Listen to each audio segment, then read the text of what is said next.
Bonjour Olga. Bonjour Daria. Aujourd'hui, chez Vindana, on va vous présenter un petit cas particulier, un cas pratique avec Olga, qui est aujourd'hui avec nous. Elle va voir les 4 points. Les premières, c'est comment faire les plans financiers pour toi, pour tes finances. Les deuxièmes, c'est quelle capacité d'investissement pour toi. Les troisièmes, c'est qu'est-ce que c'est l'investissement. Et le quatrième, comment commencer, par quoi commencer, comment on veut investir.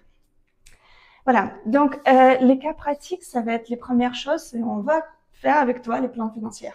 C'est très simple, c'est comme dans l'entreprise. Imagine que nous, dans l'entreprise, on a les cash flow statements avec tous les ressources et emplois. Donc ressources, pour nous, c'est tout ce qu'on reçoit. L'emploi, c'est tout ce qu'on paye. Donc, les premières choses qu'on va faire avec toi, on va mettre tous les détails sur tes ressources. Aujourd'hui, donc, quel que soit c'est les salaires, quel que soit c'est par exemple le royalties. Parfois, on peut avoir les royalties sur le brevet, sur le livre qu'on a écrit. C'est très bien. En fait, moi, j'aime bien les parties royalties parce que ça te permet de vivre aussi. Les 13e, ça peut être aussi tous les entrées qui proviennent des marchés financiers ou si tu as déjà investi à passer, peut-être tu reçois les dividendes et d'autres sujets. Bon, après, tu peux avoir aussi les rentes.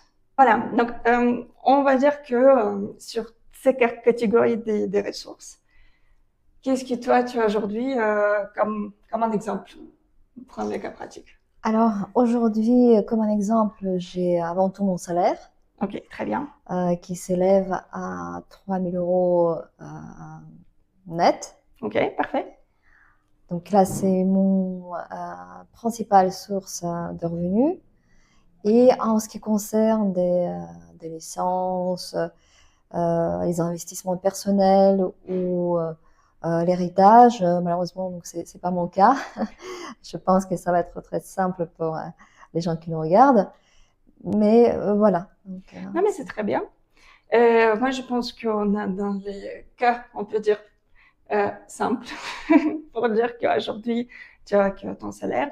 Et juste pour un conseil un peu dans les plans financiers, on peut dire que c'est toujours bien de diversifier tes ressources. C'est-à-dire que peut-être dans le futur, si tu peux avoir les différents types de revenus qui ne proviennent pas que des salaires, mais d'autres types. Parce que malheureusement, notre salaire, c'est notre temps. Ici, on n'a pas le temps. Je ne sais pas, on peut être malade, on peut être en vacances, on peut être quelque part. On ne gagne pas. Donc, mais aujourd'hui, c'est le cas, c'est très bien parce on commence notre carrière, donc c'est très bien. Et après, on va faire les parties emploi. Donc, les parties emploi, c'est tout ce que on paye mensuellement. C'est-à-dire que ça peut être les paiements pour les loyers, et tous les parties gaz, frais d'électricité, etc., de tout ce qu'on a. Le 13e, ça peut être assurance, les frais de bancaire et d'autres types. Quatrième, c'est tous les parties alimentaires. Donc, on devrait payer peut-être certains frais sur certaines courses à faire. Cinquième, ça peut être tout ce qui est les parties café, restaurant, parce que nous, on vit aussi, et tous les parties loisirs. Et finalement, donc on peut faire un peu les calculs dans ces cas-là, pour dire qu'à peu près combien tu dépenses aujourd'hui. Donc je ne sais pas si tu payes le loyer aujourd'hui. oui, il y a une partie que je paye. Ouais. Donc je vis un couple et naturellement on partage des frais Ok. de logement avec mon compagnon. Donc oui, on peut dire que ça s'élève à peu près à 30% de mon salaire. Donc on peut dire que c'est bon, à l'entour des 1000 euros, tu Oui, payes c'est exactement aujourd'hui ça. Tout à fait. pour les loyers. Après, pour tous les frais d'électricité, de gaz, etc., l'Internet, toute cette partie-là. Heureusement, ces frais-là sont déjà compris dans le loyer. Néanmoins, je paye mon forfait mobile qui aujourd'hui s'élève à 60 euros Ok, par très mois. bien. Parfait. Après, est-ce que tu as les types des paiements comme assurance, Assurance, oui, oui, Oui. oui. Donc, j'ai l'assurance vie, j'ai une assurance professionnelle. Mhm. Donc, on peut dire que c'est aux alentours de 100 euros par mois. Ok, parfait.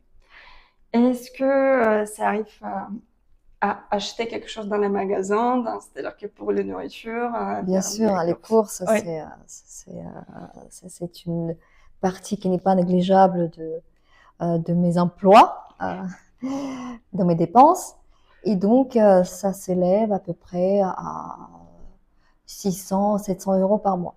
Ok, on va dire bon, 700 euros, comme ça on est large. Et après, est-ce que tu peux à peu près estimer aujourd'hui les parties café, restaurant, les parties loisirs, cinéma? Oui, on peut dire que c'est à peu près 500 euros. Ok, 500 euros. Très bien, c'est très raisonnable. Donc, nous, aujourd'hui, ce qu'il nous reste quelque part à la fin de notre plan financier, et en fait, c'est notre question numéro 2, c'est sur combien il nous reste chaque mois. Donc, quel que soit ce qu'il nous reste, soit pour juste mettre à côté, soit pour l'investir. Donc, si on va faire tous les sommes de tout ce on a compté avec toi, et après les calculs qu'on a fait avec toi, c'était rapide, il nous reste à peu près 600 euros. 600 euros chaque mois, soit de mettre à côté, soit en capacité d'investissement aujourd'hui. Sachant que moi, je conseille toujours d'abord d'avoir un petit fonds d'urgence, on peut dire, où ces montants souvent représentent 3 fois de ton salaire. Donc, c'est-à-dire que si ton salaire est de 3 000 euros, je conseille d'avoir 9 000 euros toujours juste à côté, qui on n'investit pas, c'est juste en fait à cas où s'il a des problèmes, si, je sais pas, il y a beaucoup de choses qui peuvent se passer dans la vie. Et parfois, c'est très important d'avoir un petit, on peut dire, les limites de autofinancement que tu peux utiliser et piocher dans les cas d'urgence. Donc, imaginons qu'aujourd'hui, tu as 9 000 euros à côté. À partir de là, on peut utiliser 600 euros comme notre capacité d'investissement chaque mois. Donc voilà. Donc c'est quelque part aujourd'hui ce que tu pourrais investir, quels que soient les matières dans lesquelles tu investis. Le 13e point, ce qu'on veut voir avec toi, c'est que, donc là maintenant, qu'est-ce que c'est l'investissement? Qu'est-ce que c'est l'investissement pour toi? Qu'est-ce que tu penses, Olga?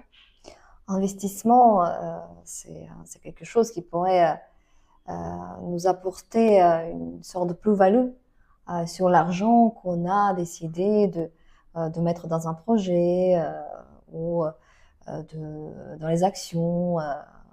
Peu importe le type d'investissement, c'est naturellement quelque chose qu'on espère avoir le retour sur cet investissement, qui est voilà, un peu plus élevé de tout ce qu'on a investi, idéalement. Idéalement.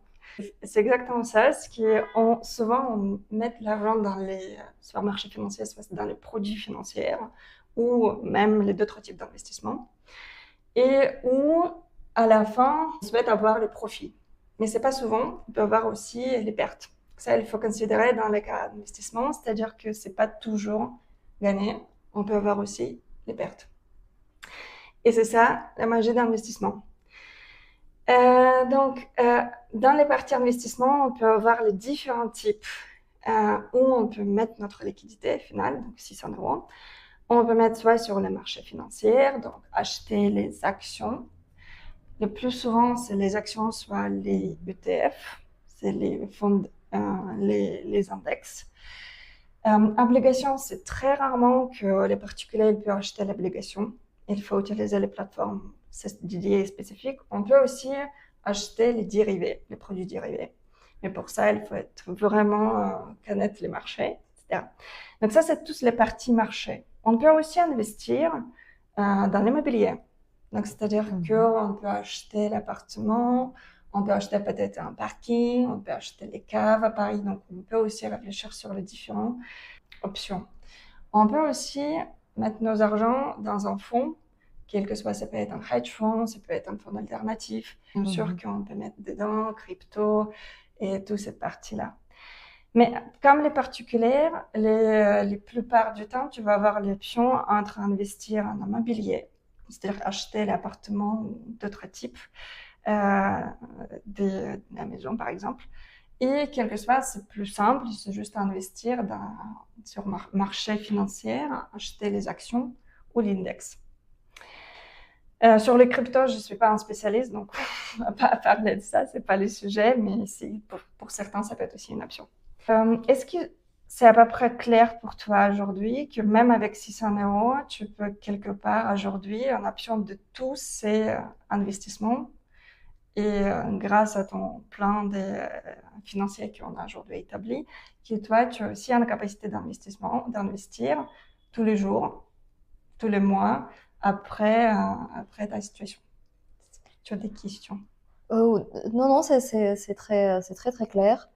Et d'ailleurs, parfois, on est renfermé dans une sorte de cliché où on dit que, voilà, si, enfin, en tout cas, c'est ancré dans notre inconscient. Si on a une petite somme de 600 euros qui nous reste à la fin du mois, euh, on ne pense pas forcément que ce capital est suffisant pour être investi. Et c'est pour ça qu'on ne le fait pas. Et aujourd'hui, je découvre qu'avec cette somme qui n'est pas énorme, on peut faire des investissements. Exactement, parce que 600 euros chaque mois, fois 12, fois 10 ans, fois 18 ans, avec les intérêts, avec les plus de valeur, ça peut être une somme très intéressante à la fin. Donc là, après, les questions qui se posent toujours, après comment on a découvert qu'on a une certaine capacité d'investissement, comment commencer? Par quoi commencer? Il y a des brokers qui existent, c'est-à-dire qu'on peut toujours demander à un broker d'ouvrir un compte, soit titre, soit POA, pour placer l'argent. Moi, je conseille souvent, comme les sommes n'est pas, on peut dire, pas très élevées, partir par exemple, une banque en ligne qui relève moins de frais. Moi, j'utilise par exemple Boursorama et j'utilise les deux, Bourse Direct et Boursorama. On peut aussi ouvrir dans un banque assez standard les comptes titres et les comptes POA. Et maintenant, je veux juste expliquer quelle différence entre les comptes titres et comptes POA. Comme ça, toi, tu sais ce qu'il fait et c'est simple. En fait, avec Boursorama, c'est une journée, remplir le questionnaire et tu as tes comptes titres et tu peux acheter les titres ou l'index, ce que tu veux. Donc, les comptes titres, souvent, c'est tous les parties actions que tu peux acheter. Et c'est ouvert à tout le monde. Et il n'a pas vraiment, on peut dire, contrainte de limitation. Et il est peut-être moins favorable que les comptes POA. Les comptes POA, quelle est la différence? C'est en fait c'est un compte qui permet aussi d'investir, mais avec certaines limites. Déjà, on peut mettre dans un POA que 150 000 euros. Donc, verser 150 000 euros.